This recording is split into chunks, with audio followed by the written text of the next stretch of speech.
Are we on? We are. Good. Good evening, everyone. Welcome to this Melbourne Design Week talk, Design the World You Want, with Joost Bakker. My name is Ewan McKeown. I'm the Senior Curator of Contemporary Design and Architecture at the NGV. We curate Melbourne Design Week on behalf of the Victorian Government. Before we begin, I would like to acknowledge that we're gathered on the traditional lands of the Wurundjeri and the Boonwurrung of the Kulin Nations. I'd like to acknowledge the elders past, present and emerging. As we're live streaming tonight, I would like to acknowledge communities on other lands and to note that all design in Australia takes place on Indigenous land. So indeed, tonight is the first talk that sets off an 11-day program of Melbourne Design Week. We have over 300 exhibitions, events, workshops, talks, panels and conversations taking place across Melbourne, Gippsland and regional Victoria. And the theme, Design the World You Want, I suppose for us all in this room gathered today, we've been through a crazy year. We continue to go through an uncertain time, and we see this, of course, in many other countries around the world. So as we reflect upon the role of design, something that we see as capable, in theory at least, of assimilating complex information, collaborating across many different disciplines and proposing new solutions and ideas for a better future. The theme also draws attention to the antithesis, which is don't design the world you don't want. And often we think we've fallen into the trap of just designing more stuff because we think the world wants it.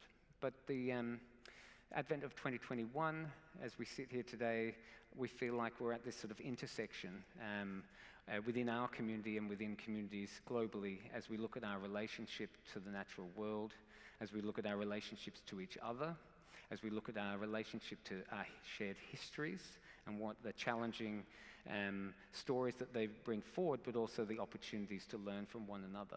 So within the umbrella of Melbourne Design Week, Design the World You Want, we have three core pillars within the program: climate, care and community. Climate being a call to action for designers and associated fields to meet the challenge of climate change, and to see that as an opportunity for us to radically rethink our urban environments, our domestic environments, and indeed business and industry. This is an opportunity certainly for Melbourne and Victoria to lead and think about how that can shape the world and the region around us. Care being a call to action to think about caring for one another, as we have needed to do over the past year, but also care for other species. Many of you will know about a thing called human-centered design. We're looking towards a future where we're talking about non-human-centered design. We're talking about design that's focused on the well-being of all species and ecosystems. And community being the core of Melbourne Design Week. It's a huge collaborative program, a lot of satellite events, and it draws attention, I suppose, to the fact that Melbourne has a vibrant, dynamic and generous design community, and Design Week is a moment for that community to come together and celebrate. So when, as a team, we were looking at the program and thinking how we might kick off this conversation or series of conversations, we of course thought of Joost Bakker and his project Futurefoodsystem, which is sitting behind us. You can see it out the window.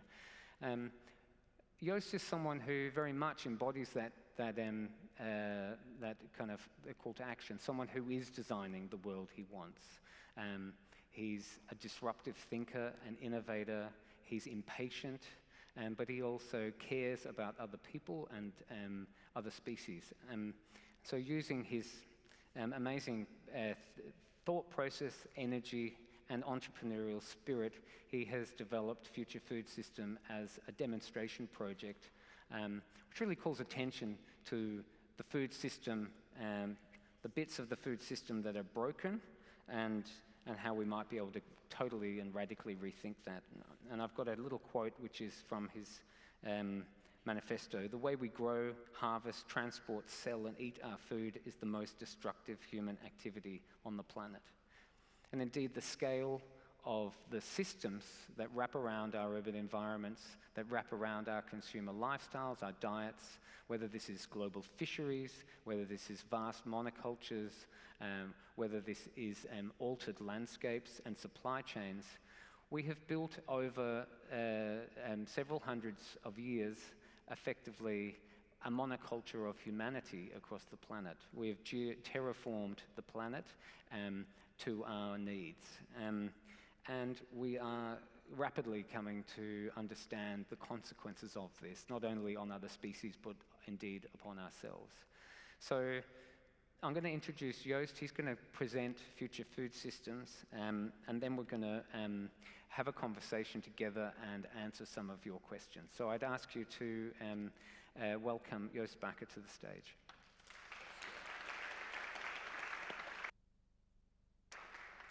Thanks for coming tonight. Zero waste. I really believe that the concept of zero waste, or the idea of zero waste, has the ability or the capacity to completely revolutionize the way we live. An idea that can be embraced in whether it's fashion, whether it's food, our building materials, all facets of life. And I think there's a great example. It's called nature. We are the only species that actually generates waste. And I don't think anyone really stops and thinks about that. You know, we just generate waste, we put it in the bin and someone deals with it. We go to the toilet, we flush the toilet, someone deals with it. We brush our teeth, you know, have the water running, it goes down the drain. It's out of mind, out of sight. We don't actually realize the amount that we waste and the amount of waste that we generate. And so I don't actually think that the solution to our problem is that complex and that difficult to fix. And I think that the solution to our problems are where we live. I think by reimagining our built environment to be productive, we can radically change the way we live. And you know, Ewan discussed like the food system. Like the food system is so completely messed up that it's almost difficult to understand the complexity sometimes. But if you look at, so I've got a bit of a cold, so I'm struggling a little bit, but hopefully you can understand me. But like, look at a tiny country like Denmark. We're talking about a very small country here.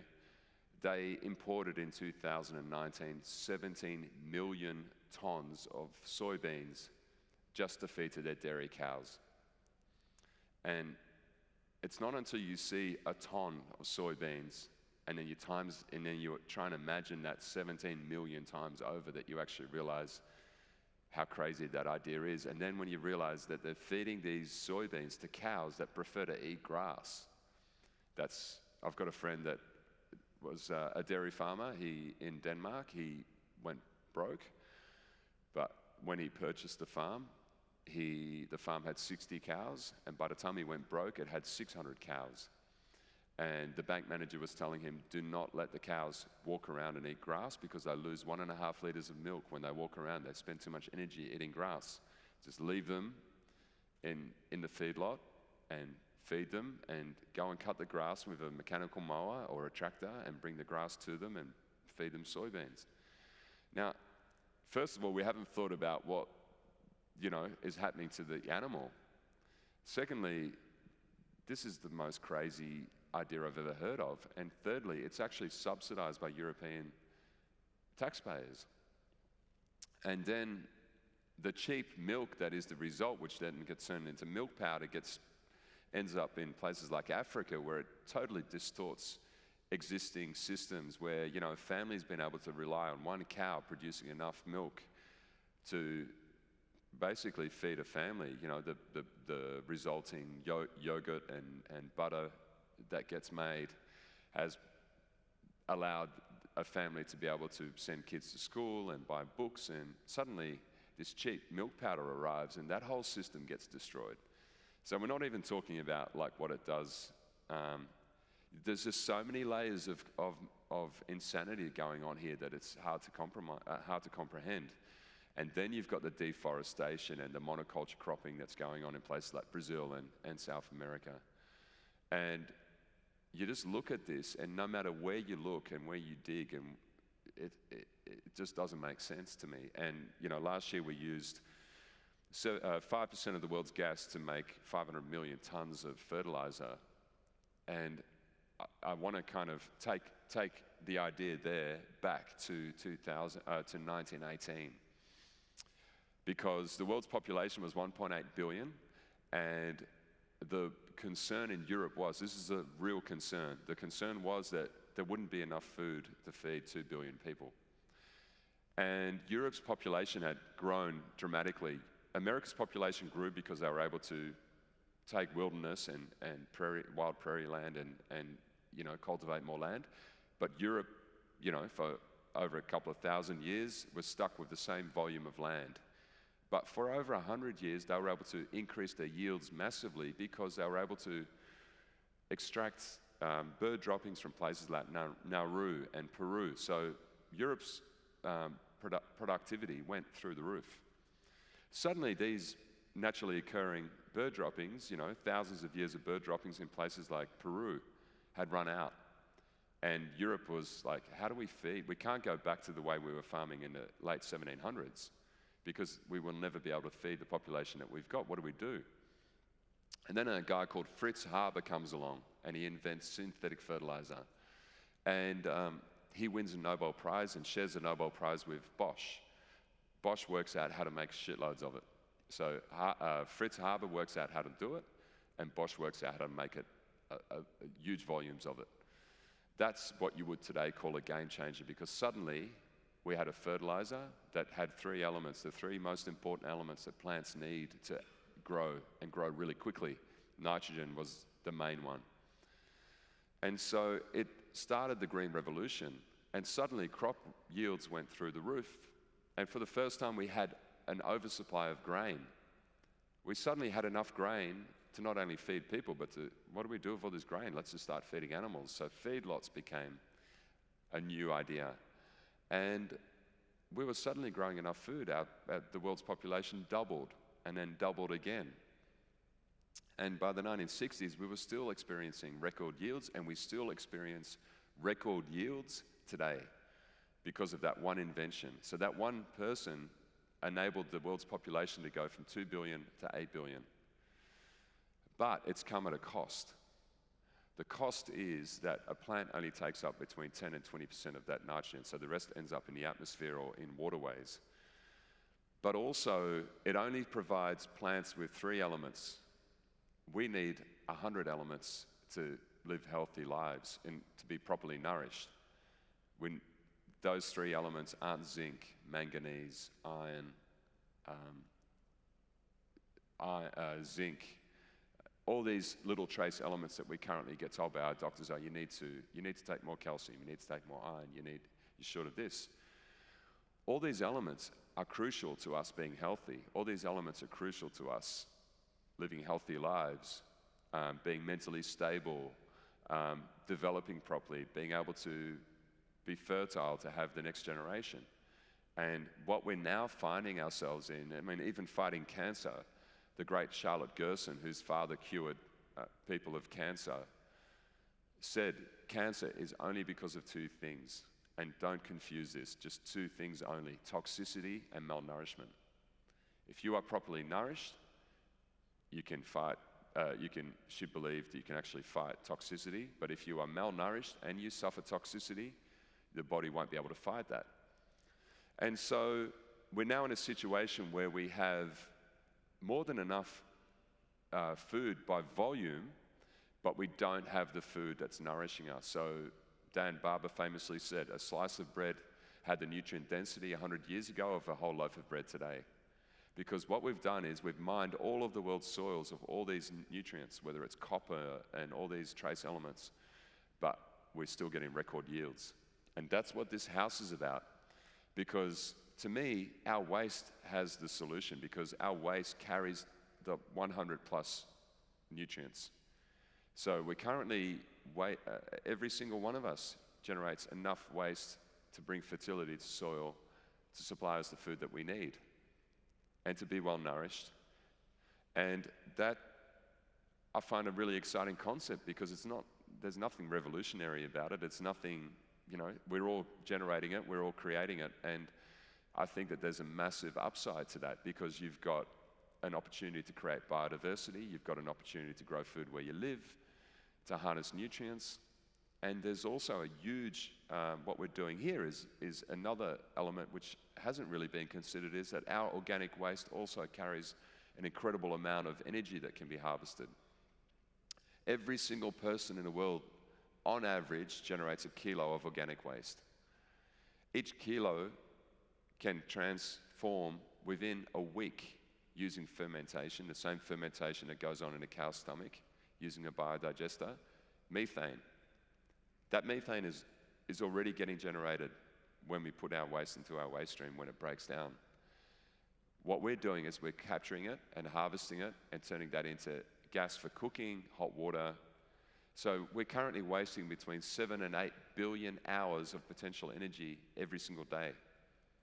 And not only that, that process turns this problematic organic waste, which currently makes up 45% of what Australia puts into landfill, into incredible fertilizer for plants that plants love. The fermentation process does what a cow does to grass.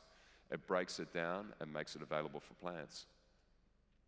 And so, for me, I feel that we're living in a really exciting time. I really feel that 2020 was a difficult year as well as an exciting year. And it wasn't just 2020, it was Greta Thunberg starting her protests in Sweden, and it was teenagers. I do a lot of time. I spend a lot of time going to schools and talking to kids, and I feel that something changed in 2018 and 2019, where there was a real fire in their belly, where we want to change what's going on. This is not normal. We don't want this to be normal. We want to design a different future, and that's why I love what this is about. It's about designing the future you want, and I'm not a trained architect. I'm not trained anything. I left school when I was 17, but I'm just not prepared to accept that what the status quo is. I won't live like that. I don't want to live in a house like that. I don't want my kids to live in a house like that. I don't want to accept that there's certain chemicals and fire retardants and all these different things in paints. I'll just find a solution. There's nothing stopping anyone else doing the same thing. We can all design the future we want. We don't have to accept what we currently accept. We can change the way we live, and we can change how we live. And not only that, it is a much better way to live. And what Matt and Joe have been doing, they've been living here and experiencing a house that grows its own food. There's not just our project, but many different projects around the world. Clive, who started Diggers, did a great experiment about 20 years ago with a university where they had plots. And a 10 by 10 square meter plot, which is 100 square meters, was enough to feed 2 families. 40 square meters was enough to feed a family of 5, they'd worked out. This is 87 square meters, which is about a quarter of the footprint of the average Australian house. And if we can grow enough food in 40 square meters, then this building can grow enough food for 2 families. But it's also delicious food, because when food's grown in really healthy soil, it's much more nourishing, it's better for you, and it tastes better. And I think that we're only growing about 300 different types of food here, but think about it, there's about 30,000 edible plants. So the potential to create like a really exciting and dynamic food system in our cities and make a city like Melbourne the most biodiverse place on earth is an incredibly exciting concept for me. And so I want to bring Matt up and Ewan up to try and discuss, some of we've actually lived this experiment here at Fed Square. Fed Square kindly invited me back. 12 years ago, I did the first greenhouse here in 2008. And I was young and naive, and I said to a journalist that by 2020, 1/3 of the houses that are being built in Australia will have green roofs and we'll be growing our own food. Well, we're in 2020, and it's not quite there yet, but I do think that it's a very different time. I think that people are more open and ready for new ideas.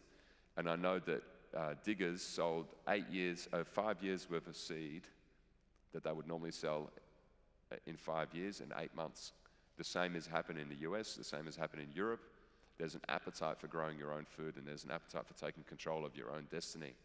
So I think, yeah, it'd be great to get some questions from you guys as well, and ask us about this living experiment that's been going on here at Fed Square.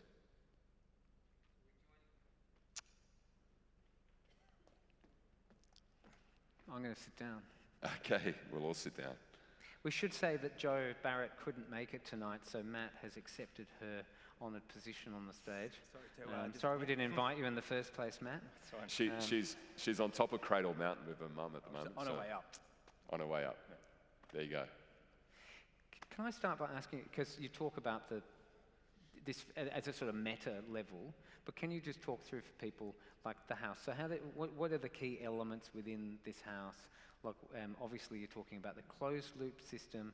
What are the different systems that you have integrated together in terms of the waste, the energy, and then the food production? So talk us through what you're actually producing. Yep. So, I mean, the level of detail in the elements of the house is really deep. So I've made the steel from recycled steel, the skeleton.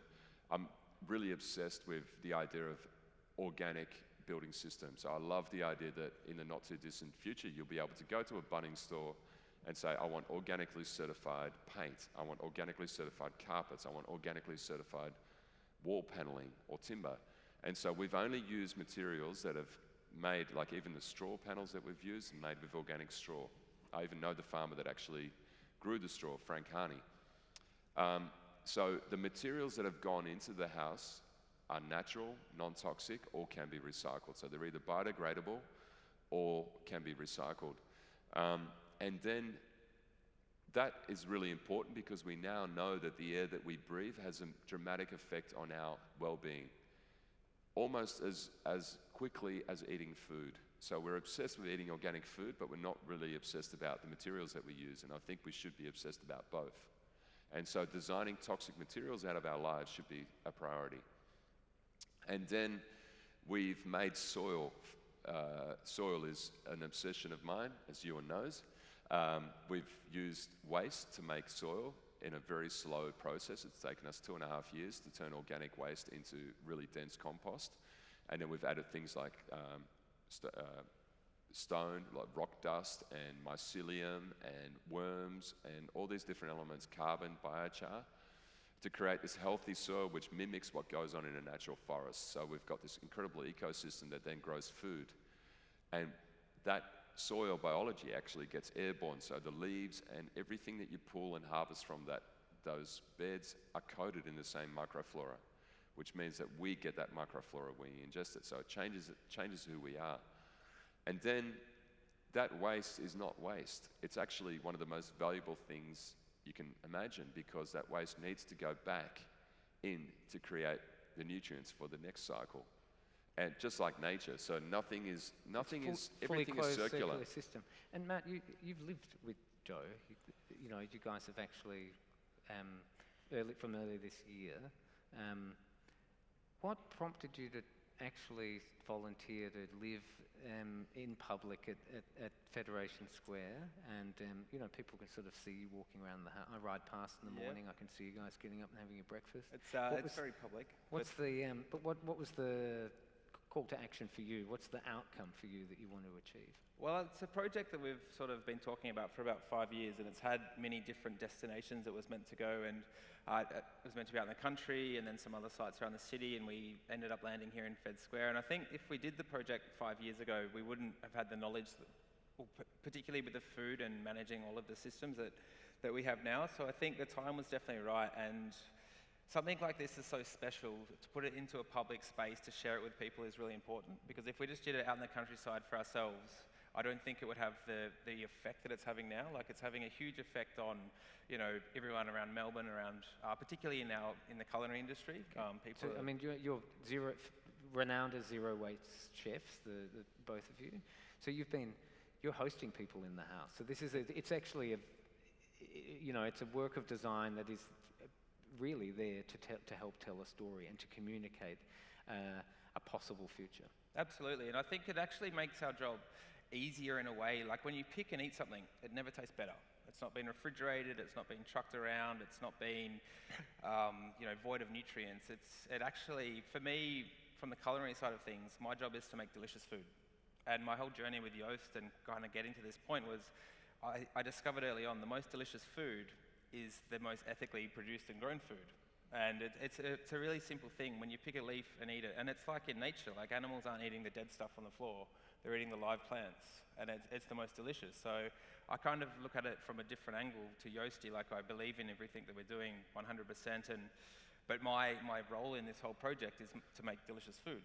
And the most delicious food is the food you just pick and eat from the, with the microbiome and from the amazing compost and the soil. And it really, when you kind of get your head around that, you can really connect. So what are your top 5 ingredients the house is producing for you at the moment? Well, it's pretty vast. We've got a lot of different stuff. We picked some amazing apples this week. You can see a couple just hanging on still. There's like 2 left just over there.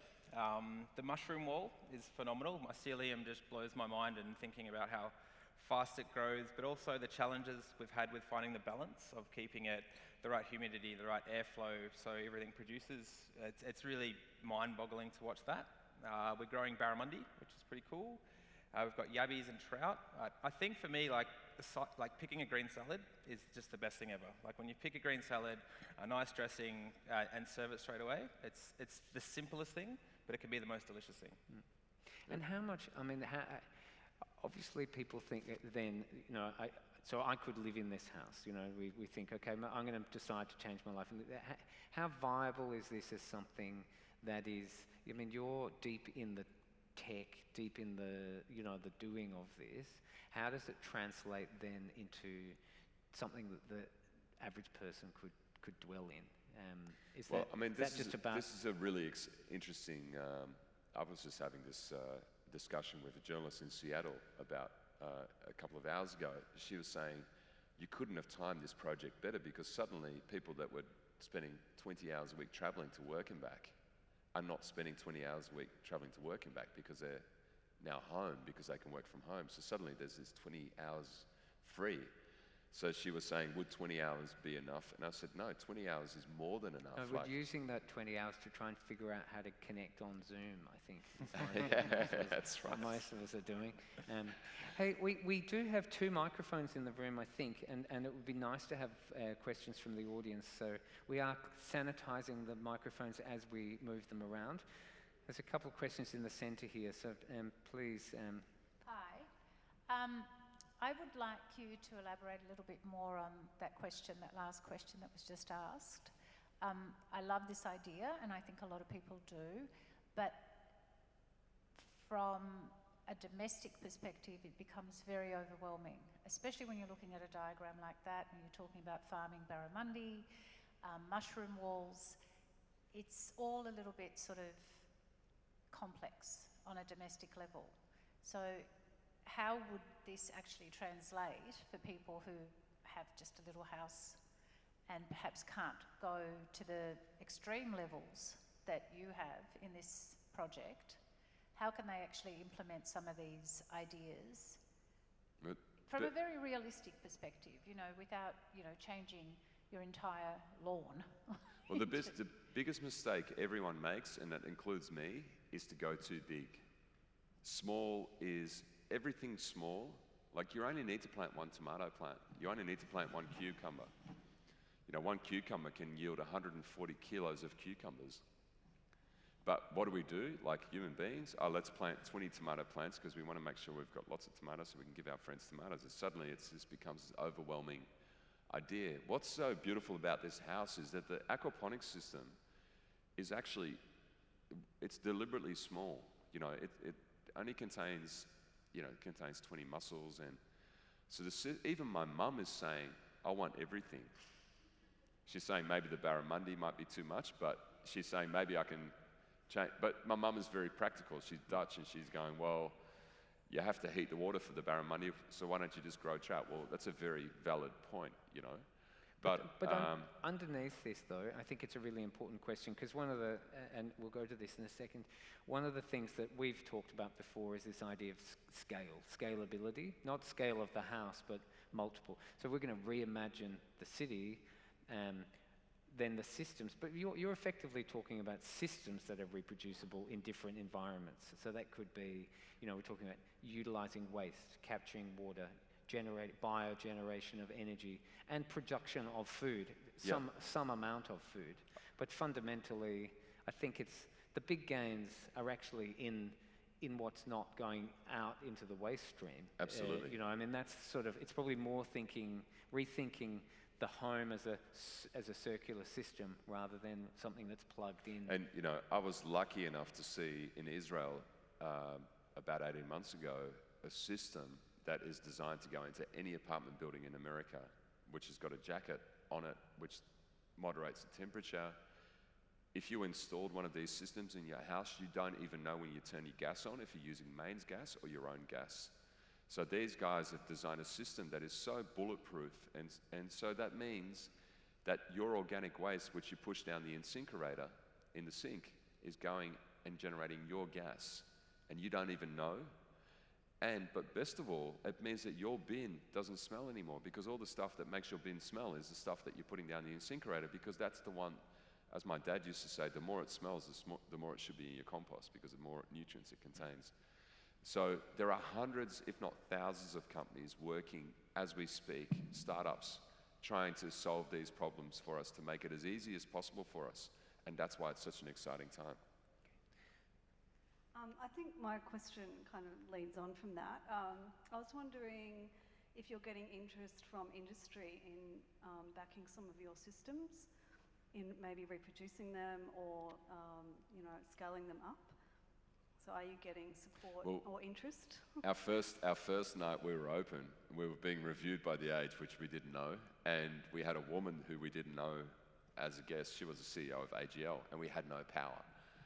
Our system didn't work, so poor Matt and Joe were cooking on charcoal, and we had about 4,000 candles so that people didn't stumble going to the toilet, and we had no power. And the next day we got an email from her saying, we want to know about this biodigester, we want to know about this company. So big companies they realize that this is the future. I mean, what people don't understand is that we are living in one of the most exciting times. My house that I built for my family in 2006 is covered with solar panels. There were 64,000 houses with solar panels. This is 2006. There's 2.5 million today. We are now at a stage where we're often producing more power than we can possibly use. And the transition is happening so fast, and the poor companies that own all the infrastructure in the grid, like, what do? So they put the cost up to try and recoup the cost of maintaining this grid. We're using almost half the energy today of what we did 5 years ago as a state. And that's because we're using new technology, where an air conditioner that you buy today uses 20% of the energy that it did 5 years ago. A heat pump uses 75% less energy. So if you think about how dramatically our energy consumption is going to drop over the next 5 to 10 years, which it already has, we've got all this excess energy that we can use for grow lights, for like the aquaponics systems, to run pumps, and that's what I find so incredibly exciting. Now, I think we have a question here. Yeah. I was just wondering if you could speak to biodiversity and how that's increased through, having growing crops and flowering crops, as opposed with, increased numbers of bees and pollinators, and how you kind of see this style of house increasing those endemic species Can I get in urban areas? Matt? I mean, you're living there. What's the? Well, it's actually what's it? kind of to lead back to the very first question. I think nothing is too small. Even if you're just growing one pot of parsley on your balcony, or if you're creating habitat, it's a really important thing. But it kind of becomes really contagious once you start one thing and then you think, what's next? So a lot of questions we get in the house are like, this is so overwhelming. And absolutely it is. Like, it's overwhelming for us and we live there. Like, it's really hard to keep on top of it. It's all new systems. But one little change at a time makes actually a huge difference. And even if it is a pot of parsley, that firstly it'll be more delicious than anything you buy from the shop, but it's not been trucked around, it's not been put into a plastic bag, it's not been void of flavour and nutrients. So by creating a small habitat, an environment, it actually, it becomes a really desirable thing. You might find a little space to grow something else, and then plants are definitely the first step. When you look at aquaponics and chickens and stuff like that, obviously that's a whole another level of management and something to look after, including like the mushrooms and the crickets and stuff that we have. But by just kind of going slowly and doing one thing at a time, it's not that overwhelming. If you start growing food, even if it's your own salad, it's always going to taste amazing. Or a kale plant will yield so much kale throughout the year. It's phenomenal. And you can't eat it every day, but you can eat it once a week. And then, you'll get some sort of insect life, and then you'll get more bird life, and you'll get more bee life when the kale goes to flower. So by just kind of doing small things, it actually builds up a little ecosystem pretty quickly, and it becomes a really pleasurable thing, and it's never going to be more delicious. Certainly feels like a little ecosystem down there. I think we have a question in the middle here. Yes, I was interested in the comment about the production of electricity from solar panels, and it sounded as if there was an excess out there, but it doesn't show on our power bills. Well, that's my point, though. So if you look at the cost of electricity, that's gone up because our consumption has dramatically fallen, and the cost of maintaining the grid. So 400,000 power poles need to be replaced every year. So that means that they have to close off a street. They've got somebody driving a truck. They've got somebody on the boom. You're talking about $2,500 an hour to replace a pole. And those costs are no longer able to be absorbed by the current cost of electricity because we're using our reduction in energy is happening so dramatically. And so what do they do? The only thing they can do is put the cost up, which means that all of us just go, well, I'm going to change my light globes. I'm going to get a new dishwasher. Which makes the problem for them ultimately even worse because it just means that we're dramatically reducing our power consumption even more. And we're at an unusual crossroad at the moment where, we're producing already quite often more energy than we can possibly use. But yes, we all noticed that one. Chris down the front. Yeah, we're just wondering what the cricket farm is for. So I'm really obsessed with a guy called Weston Price. Poor Matt's is going to go, here we go again. So Weston Price is quite an amazing guy. He was the head of the Dental Association in the United States in the 1920s. And jaws were narrowing and tooth decay was really rampant. So 1 in 2 teeth in America were affected by tooth cavities. And at the same time, the Geographical Society were coming back with images of a group of Aboriginals with perfect jaws and what seemed like perfect teeth, and the Hadza and the Eskimos in Alaska and people from all over the world. And so he convinced the American Dental Association to fund a research trip where he would test their food, their diets for nutrient density, but also spend time with them and understand the process, what they ate, why they ate certain foods. And he went to populations that only ate 3 things. They were reliant, like the Eskimos, had a very limited diet. Australian Aboriginals ate between 400 and 500 different foods. So, and some of them lived in the desert, some of them lived near the coast. So the diets were all very varied. It was so successful, they ended up doing this 12 years in a row. And so that body of work is really valuable because those populations mostly no longer exist. But he wrote a summary, and this is all open source, it's all free for people to read as well. And on average, populations that were healthy and immune to tooth decay had 12 times the nutrient density at the time of Americans, and that was in 1928. So you can only imagine what the difference would be today. Like Aboriginals in Australia had 17 times more phosphorus in their diet and 15 times more calcium. Is the punchline that you're using them for food? Yeah. Well, I find it fascinating that no one actually refers to this incredible research. So crickets are the ultimate, well, actually, Weston Price discovered something and he called it the magical X factor. And it wasn't until 1974, it was actually some Russian scientists, but because there was little collaboration between America and the USSR at the time, it wasn't until 1974 that Harvard University identified what Weston Price had discovered. He referred to it as the magical X factor. It was vitamin K2. And what K2 does, it actually synthesizes calcium into your bones and into your teeth. So if K2 is missing, it goes into your arteries. So the problem with calcified arteries and things like that is a lack of K2.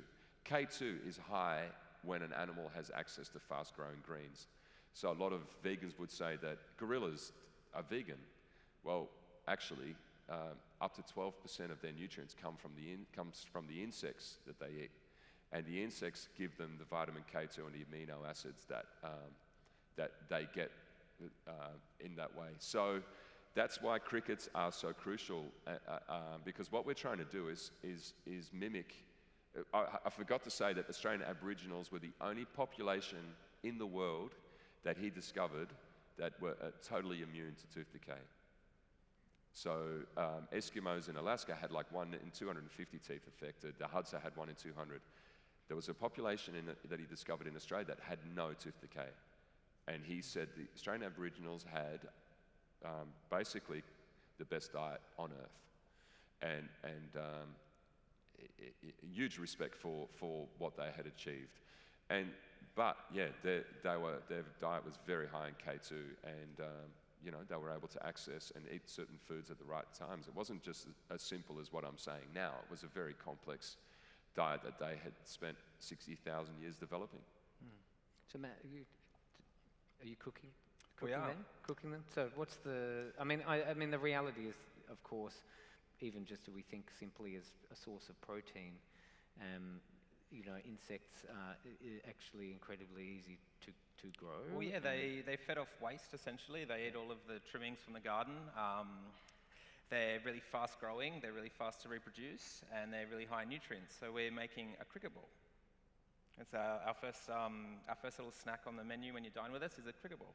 So it's essentially a falafel made with sprouted chickpeas that we grew on the roof, with a bunch of different herbs, spices, and veggies, and about 10% cricket is put through the mix. Have you seen just generally a huge acceleration in the kind of a willingness to eat insects? Well, it's only in sort of Western culture that it's not a common thing. You travel throughout South America and Asia, it's like a really standard food source. So I think for me, it's something that we've had for a long time, and I think most people have either tried insects that are coming through or willing to have a go. There's very few guests that aren't interested in having a go, but we're not serving them for shock value. It's not just a big bowl of insects. They're actually incorporated into the food, and it's for nutrient level. And to be honest, the flavor's not huge. Like we have to add a bunch of things to make it delicious. But it's purely because it is something that everyone could grow. It's really, it's not taking up vast agricultural lands, and it's eating waste. So for me, it's a no-brainer in a system like this that you could be, adding this huge nutrient source to your food. And you could add it into anything. You could dry it and put it into pasta, you could put it into bread, you could put it into soups and stews without even knowing. Oh, you could put it into pepper grinder, it's... We have a question down the front. Thank you. Just might not take you up on that offer. I just wanted to ask Matt, given this is I think you're running a business as well, yep. What time, what percentage of your time do you and Joe have to spend in sustaining all this? It's actually difficult for us to judge because we are running a business out of the place, which is very consuming. We feed 14 guests a night, which seems not that many, but it's an 8-course meal, and we're doing the gardening, the cleaning, the cooking, the serving, so it all adds up. But I think in setting it up, it's definitely pretty consuming, but when you find the harmonious sort of operation day to day, it's not that much. Like you can spend a fair bit of time in the garden, maybe once a week, and you can really keep on top of it, and then harvest as you eat, which is no different to going to the supermarket. So yeah, it depends. When things are running well, it's actually not that more consuming than... That 5-day lockdown was like, oh my God, how easy is this? No, it's now that we've got it all running, it's really not that consuming, and it's definitely takes less time to go out and pick some vegetables than it would to go to the supermarket and back and find a car park and stuff. And so. you've just geared your whole menu around what you can produce. Absolutely. We have a question just here. My Thank you. question is more related to the house. Will there be any publications of like a how-to guide of designing this way, maybe for other architects? And also the system, is it like a circular system that when it will be dismounted, everything can be reused? Yep. So we're using a very simple method, which is Instagram, to every day I'm trying to every day tell a story. So the last one is about not using PVC. So we've tried to eliminate PVC out of the electrical cables and the plumbing and that sort of thing for various reasons, because it's almost impossible to recycle.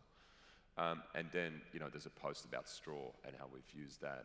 And it's a really simple way to link companies that are already doing it in, whether it's a company in the US or whether it's a company in Melbourne, and I find that that's a really good open source way. You've also been filming, documenting, podcasting. Yep. So, I think the question is this more like, is this to some extent an open source system that other people can we adopt? couldn't be more open about it, and we have got Bruce here who's been filming for since July. The guys that made that film 2040 and the Sugar film.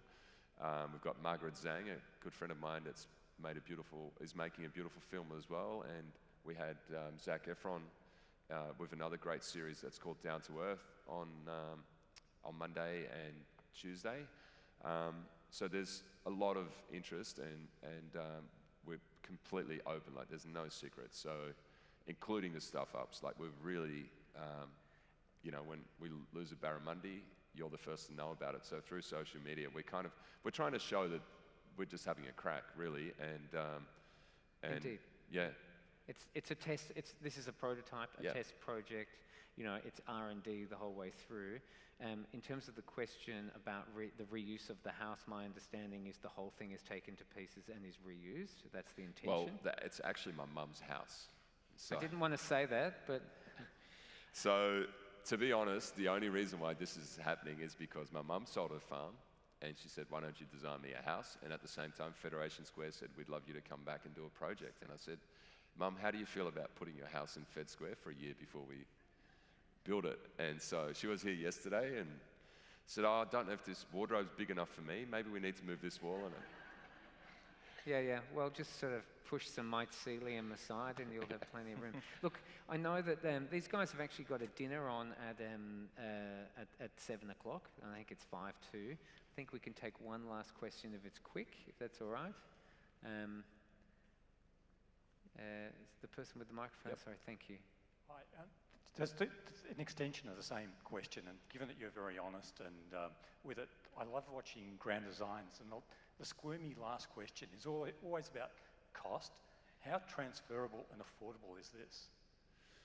Well, there's the wall panel. I mean, you could argue, we had a bunch of builders through one day for lunch, and the straw panel has been made in Bendigo since 1952, and it's $35 a square metre.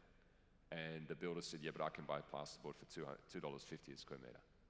So, my philosophy is there's nothing in here that is insanely expensive. It's just maybe we should just reduce what we build and build better. And the wicking beds on the roof are made from $20 44-gallon drums that anybody can buy. So it's a mix of. We haven't wanted to alienate anyone in this project. So if you can't afford and you're renting somewhere, you can walk away from this project and go and make stuff. If you're a multi-millionaire, and trust me, we've had plenty through, we want to build this. It's like, well, okay, you can go to your architect, and because I'm not really that interested in doing that stuff, but you can go to an architect and get an architect to pretty much copy it. Okay. So you can. I mean, the door system is very expensive. I'm obsessed with 100% recyclability, so the door system is the only door system that exists that is 100% recyclable, that is thermally broken. But if you can't afford that door system, you can just go for a cheaper door system. Okay, well, we're going to wrap it up because you guys have got to go and cook. You are designing the world you want, and it's a fascinating world, and you've been committed to it for a long time. So I commend you on your energy and your commitment to. And thank you for your support. Ongoing, and good on you for getting involved and being the test guinea pilots. pig. No, they're the test pilots of this thing, because without your lived experience as a couple, without bringing your own reputations and community to this, it's simply an empty house. And so the lived experience is really fascinating, and I think that all tying around the centrality of food in life, which is, of course, a very, very important thing to not forget, that is, and that is inextricably linked to the natural world around us, or at least should be. So thank you very much to Matt and Joost. Thank you for coming. Thanks for coming. Now, you can run.